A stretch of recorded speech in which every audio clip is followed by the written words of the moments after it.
don't know, by the way, if you peeked into the kids area, we've been doing some remodeling in our kids area, and this week Chris Hadaba, where is Chris? He's in here somewhere, isn't he? There he is. He's hiding back there in the corner. Chris finished up the drywall work, and we got some painting done yesterday, and it's starting to look real nice back there. And yeah, thank you, Chris. And Fran did a lot of work too, don't they? Yeah. So I told you I might add one more message to the series that we've been doing over the last few weeks before we jump into the Gospel of John for this Lenten season. But there is a passage in John that speaks to this message that I have been feeling for the last couple of weeks, like I have to, sometimes there's a message that kind of burns in me. And I say, I have to preach this.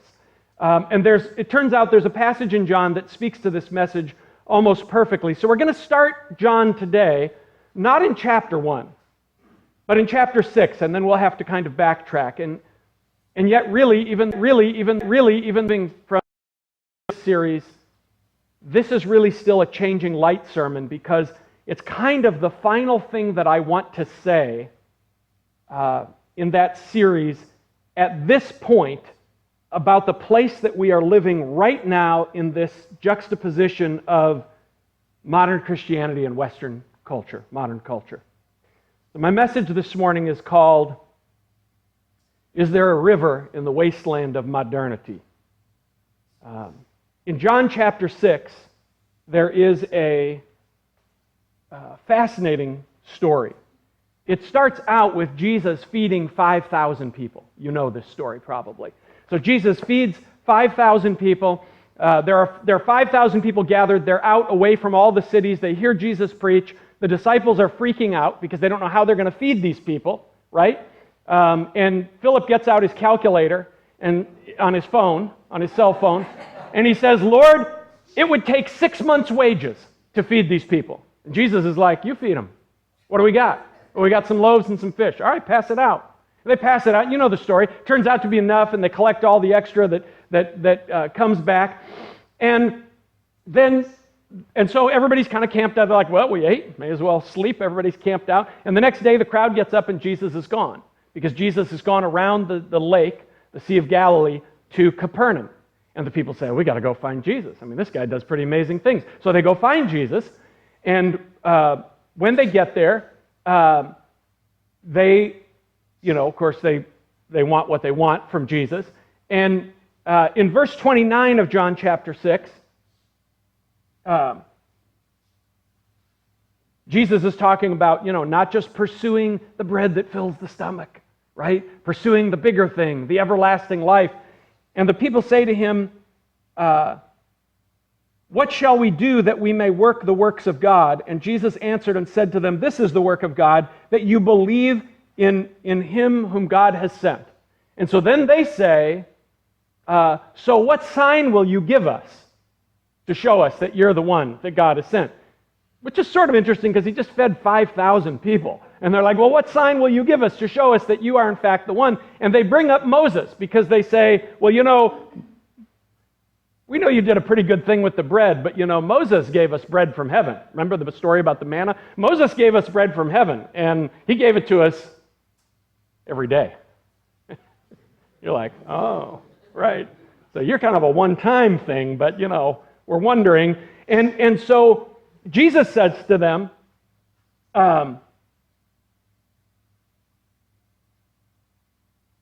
when they bring this up, and the crowd's getting a little cranky with Jesus now, and Jesus says, I am the bread that comes down from heaven. Like we're arguing about bread here. I am the bread that comes down from heaven. And then that starts this whole conversation where they're like, okay, how can you be the one, the bread that comes down from heaven? We know your family. We know Joseph and Mary. We know your brothers and sisters. You grew up here, right? We would expect that the one who is the bread from heaven is maybe like somebody we didn't see, running around playing kickball when they were 7. So how is that possible? And then Jesus says, the bread that I will give for the life of the world is my flesh. And now people are like, What does that mean? And Jesus says, in fact, unless you eat my flesh and drink my blood, you have no part in me. And at that point, everybody's like, this is just too much. And they leave. Right? He gathers this huge crowd. Jesus would never make it in the modern business world, right? It'd be like you gain an audience, you keep an audience. How do you keep your Twitter audience, right? Jesus gains a crowd, and he loses the crowd. And then what happens is,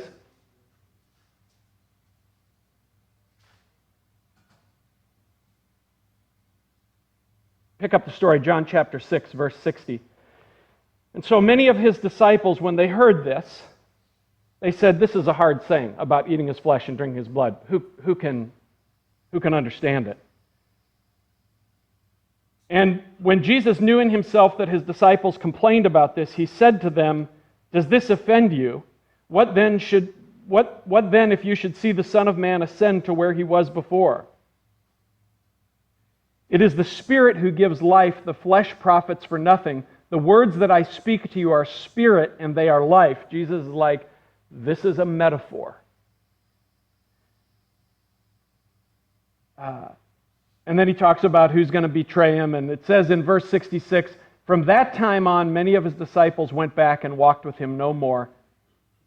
And then Jesus said to the 12, do you also want to go away? It's gone from 5,000 to 12.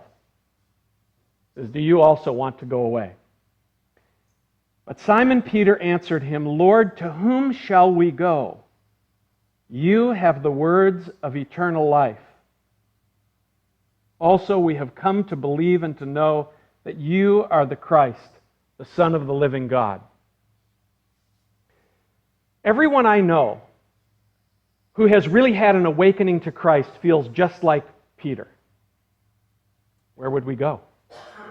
Once you've seen Christ, I mean, if you really, I don't mean once you've gone to church or once somebody told you better believe in Jesus so you don't go to hell.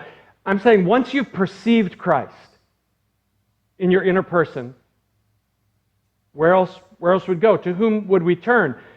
Once we have had a revelation of the God made known to Jesus Christ in our hearts, we're basically ruined for anything else. Because no one and nothing compares with him. I remember in the earlier days of those of you who know Larry and Diane Allich in our church, after Diane really saw Christ in her life, she would frequently say, where else are you going to go if you left Christ now? Like, what else would possibly compare? What else would there be to turn to? The question for modern man is, if you don't want Jesus, if you don't want to see him and listen to him and follow him, then what? Then what? Because there's really nothing left but nihilism. Have you ever heard that word before? Nihilism is the philosophy that life has no inherent meaning, that it's random, it's accidental, and so ultimately it's absurd. That you can go out and you can try to cobble together meaning in life from all the little bits and pieces, but ultimately you have accepted the idea, in the end it doesn't mean anything.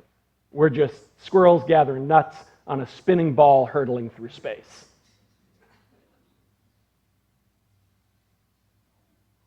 Once upon a time, the Western world was awash in gods and goddesses. You know their names, from Apollos to Zeus, from Venus to Cupid, from Odin to Thor. Now, do you know anyone today who prays to Zeus or Diana or Jupiter? It took a few centuries, but eventually Jesus cleared the field. There are basically no other gods left. Think of the stories of the gods who acted like petulant human beings, the stories of the Greek and Roman gods. And think of the gods who required virgins to be thrown into volcanoes so their wrath would be satiated, or the gods who called for the sacrificing of children, and there have been many of those gods throughout human history. Jesus has vanquished them all because Jesus represents something far better, because Jesus is the champion of love, and Jesus is the champion of the restoration of the human person. So the problem is, now that Jesus has cleared the field in Western culture, it's Jesus or what? Friedrich Nietzsche was a German philosopher in the late 1800s. And Nietzsche thought it was time for the Western world to move on without Christianity. He said that Christianity keeps a society weak because it emphasizes love. And loving everybody becomes a way for the weak to manipulate the strong. We actually hear this in political conversations today. If you frame it right, you go, oh, right? So there are people who say, when we talk about social programs, and we say, well, we should all be taking care of each other, right? So we should have programs that help the weak. And then you'll hear other people say, people are using those programs to get what's not theirs, to get what shouldn't be taken away from other people. It's the weak manipulating the strong. So the conversation, the argument is still gone, and that's what Nietzsche said. Love in essence makes a society, loving everybody makes a society weak. So Nietzsche envisioned us becoming gods. He said it was time for what he called the strong men. That was his phrase, the strong men, to rise up in society and to live not by loving everybody, not by that principle, but to live by the will to power. And by the will to power, these strong men would make everything in the world the way it should be. The German word for the strong men that Nietzsche used is Übermensch. It's time for the Übermensch to rise up. The problem is, remember that Nietzsche lived in the late 1800s. The problem is that the Übermensch turned out to be a Nazi. The Nazis read Nietzsche more closely than anybody else. And they found in Nietzsche a rationale for casting aside love in favor of the will to power. Now, most of the time, Nietzsche gets a bad rap among religious people, among Christians.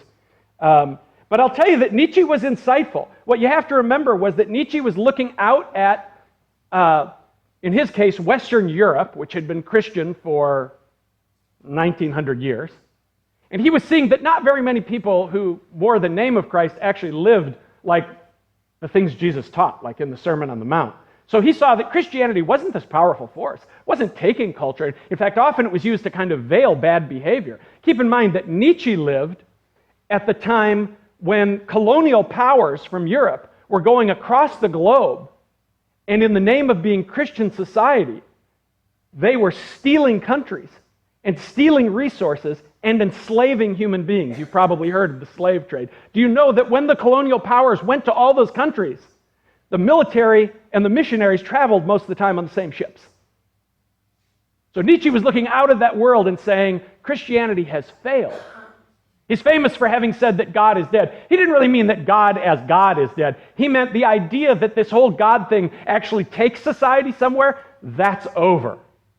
Because that is not happening. In other words, Nietzsche did not see a Christianity that could save man. So he was looking for what would save man once Christianity finally failed completely.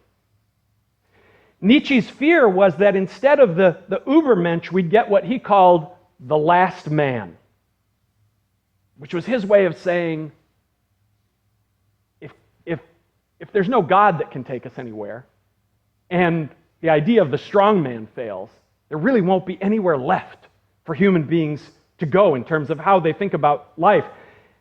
And Nietzsche thought the last man would be this sort of dull human being who numbed himself with entertainment and narcotics and lived this shallow life that he equated to happiness. Now, when I read Nietzsche's description, I kind of go,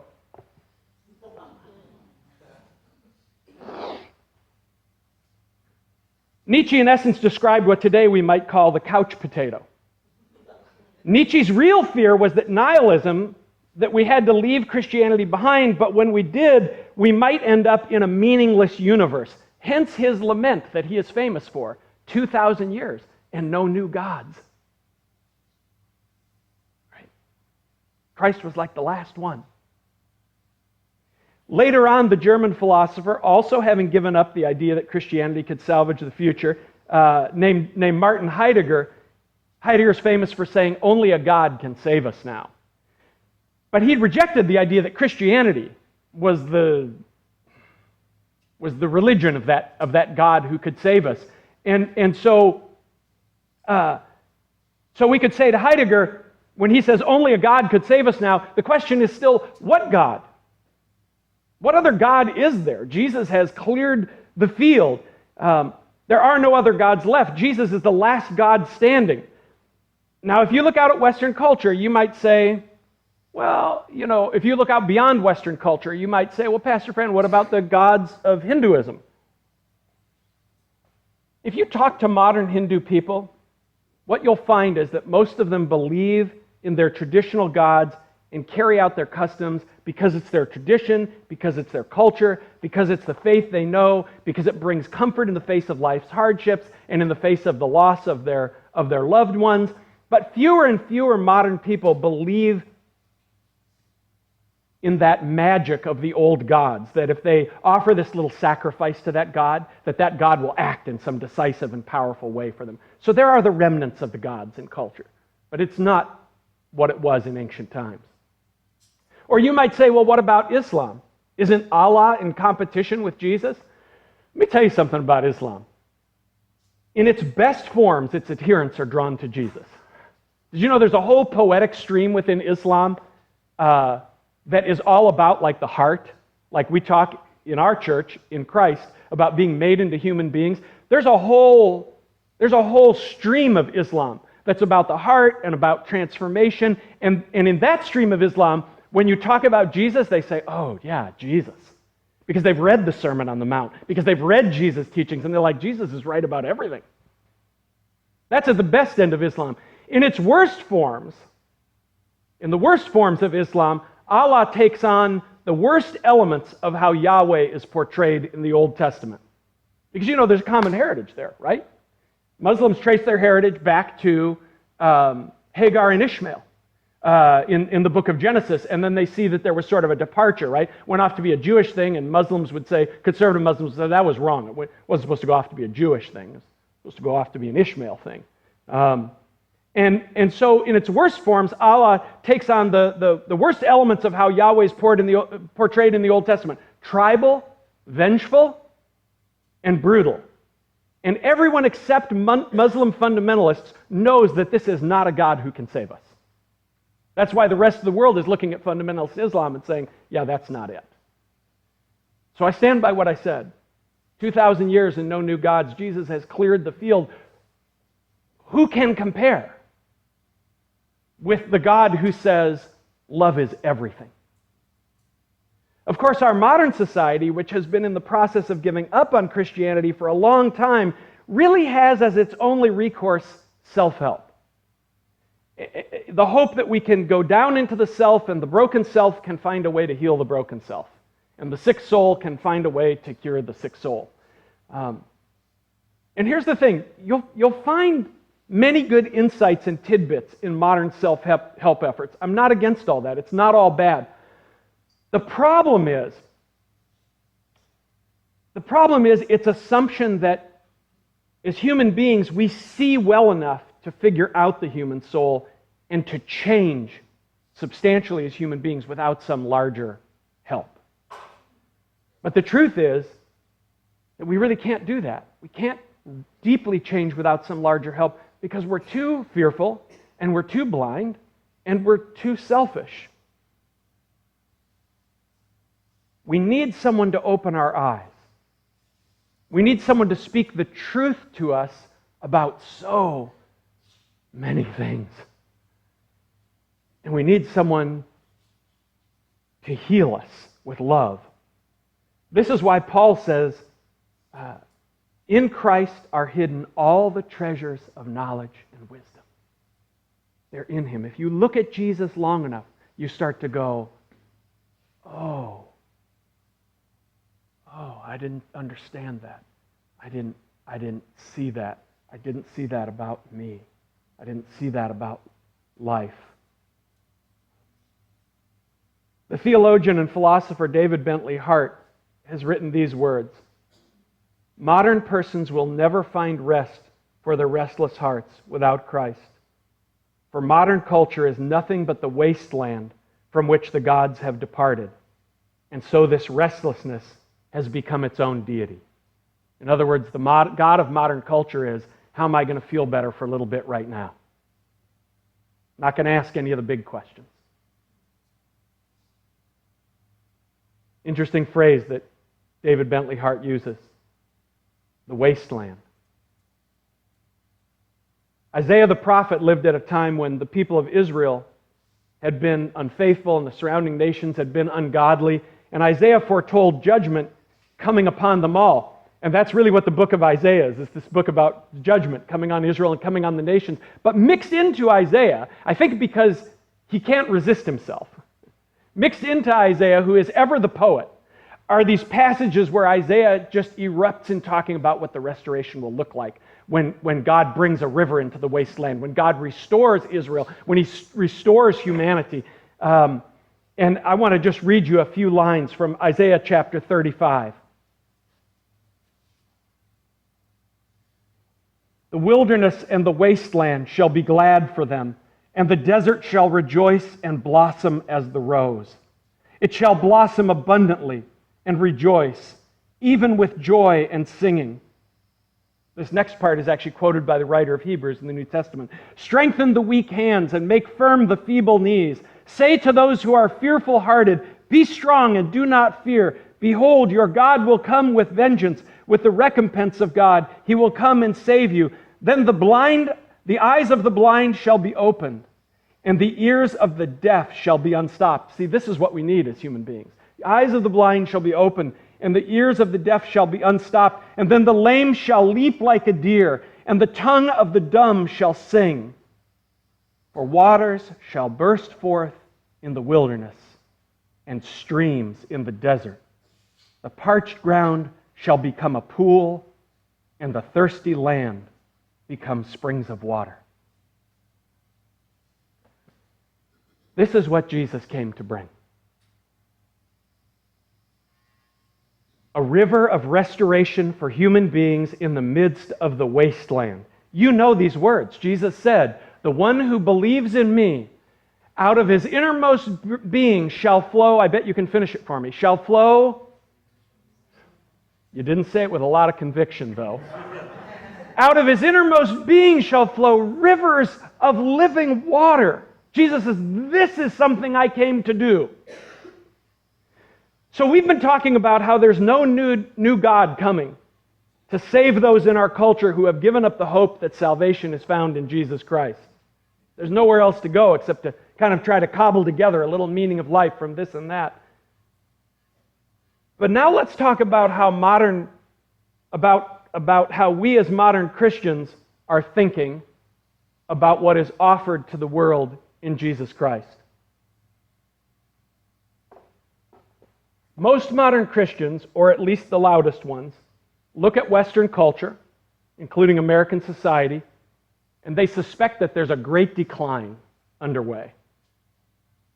And that's true. But I think that their understanding of the nature of the problem is too shallow. What Christians are seeing, what Christians see is the symptoms, but they don't really understand the disease. We see symptoms like the obsession of leaders with power in state, in business, in religion and church. We see symptoms like the disconnection of sexuality and love, the belief that possessions lead to happiness, the tsunami of psychological struggles among teenagers, the substitution of social media for substantial relationships, the epidemic of loneliness across our culture, and our quest for identity through political devotion. People see all these symptoms and they say, man, society is going to hell in a handbasket. In my opinion, these are all symptoms of the loss of meaning. Christians want to look at culture and scold culture. You're not behaving right. You're not doing it the way you're supposed to do it. People are doing what they're doing. Human beings do what they do because they're trying to find life and they don't know anymore where to find it. They don't know where the river is.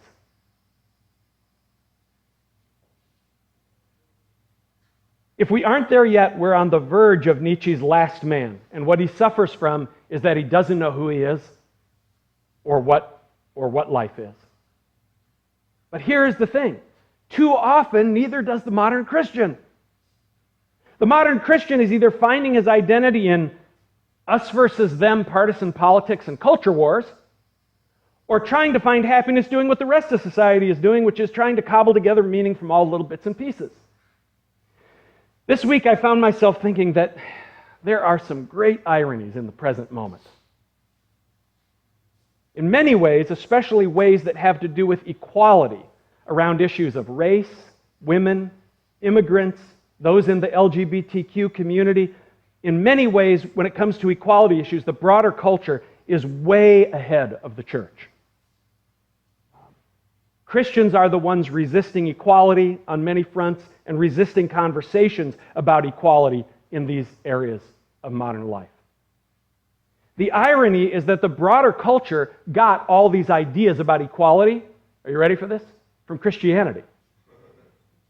This is not just human beings figuring it out. We finally figured out that everybody's equal.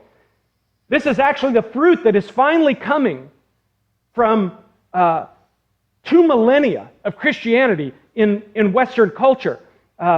These are the vapors of a Christian culture still hanging in the air in a culture that no longer believes Christ is the salvation of the world, but has been taught by Christianity to believe in the dignity of man. That's fascinating. And the second irony is that the people who are supposed to be talking about what it means that Christ is the hope of the world are resisting the equality that Jesus himself taught. I'm talking about Christians. It's fascinating. If you can get your mind around it, you go, wait a minute, you're telling me that culture finally figured out the dignity of man? Like the Christian thing finally, and everybody said, yeah, everybody's equal. The dignity of man. And that in the same moment, Christians out of all kinds of crazy heritage we don't have time to talk about this morning are resisting that? Yeah, that's the moment we're in. What we need as Christians, please listen to this, is we need to rediscover the meaning of our salvation.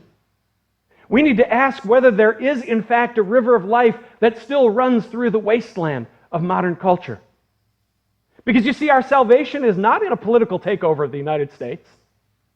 Our salvation is not in imposing a mere outward morality on the world around us. It's not going to save the world to scold the world and tell them to behave. Our salvation is not in a turn or burn God whose sole message is that if you don't jump on the Jesus bus right now, he's got big plans to set you on fire for eternity. Our message is not in the smug conclusion that having become Christians, we're now the good guys and now we can angrily join God's fight who is on our side against all the bad guys. Salvation is not in any of those things. There's no rivers of living water in any of that. Our salvation is in being consumed by the love of God and becoming like Christ, in whom are hidden all the treasures of knowledge and wisdom. Do you understand that this is the wonder of the incarnation? That we can now see in a human being, in Jesus, what God is like, so that we can become like him. Only Jesus can lift us up into participation in the divine nature. We have lost this concept in the modern church. I'm not enough of a historian to know exactly when we lost it, but the early church fathers had a word that we don't use anymore. It's a Greek word, and the word is theosis. And it means being caught up into participation in the divine nature. See, we modern people, we say, well, I believe in Jesus, right? Like I said, okay, I believe in Jesus, and I check the box. Or I'm trying to behave morally in a way I think God would approve of, so I check that box. But the early Christians understood God has a life in him. You're going to hear it when we get in the very beginning of John's Gospel. God has a life in him. And Jesus came because we had lost our way and become separated from the life of God. Jesus came so that he could catch us up into that life and we could actually begin to commune with it and participate with it.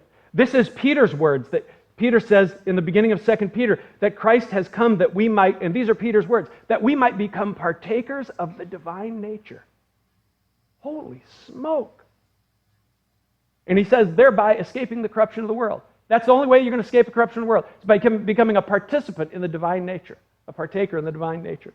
This is what St. Athanasius said in the 4th century, one of the early church fathers. He said that God became one of us so that we could become a God, so that we could become like him. He didn't mean you're going to be like, not the Mormon idea of like, you're not going to be a God and get your own planet and all that kind of thing. But that in essence, that you would become like God. You would. Paul says it in one of his letters. When all the Christians in the early church in Corinth were suing each other and stuff, Paul says this. He says, when you behave like this, he says, are you not acting like mere men? You're made to be something so much more. Much of what I will just call the modern Christian movement cannot hold out the salvation of Christ to the modern world because what they want to hold out is Christian politics, Christian judgment, Christian morality, Christian vending machine theology, Christ plus this, Christ plus that, Christ plus the other thing. You know what has rescued Fran Lehman? Just Christ. What we need, and I'm talking about us Christians, is to encounter Christ again. Christ plus nothing. The goodness and the beauty of God on full display in the person of Jesus Christ, the God-man. We need to encounter Christ again in His goodness, in His beauty, in His victory over the darkness, in His reestablishment of the truth that the whole creation belongs to Him. Christians never need to freak out. Can I just tell you that? I see Christians freaking out everywhere about everything that's happening in the world. You never need to freak out. You want to know why? Because the earth is the Lord's and the fullness thereof. Because Christ has defeated the darkness, and Paul says He's going to gather up all things into Himself, and then God shall be all in all. Not worried.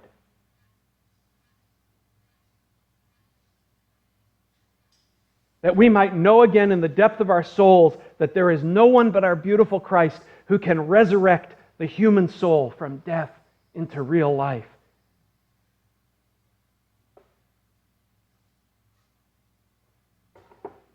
And then, when we see that, when we see Him, when we get that, and then we will be able to turn to those around us and speak of a river that runs through the wasteland.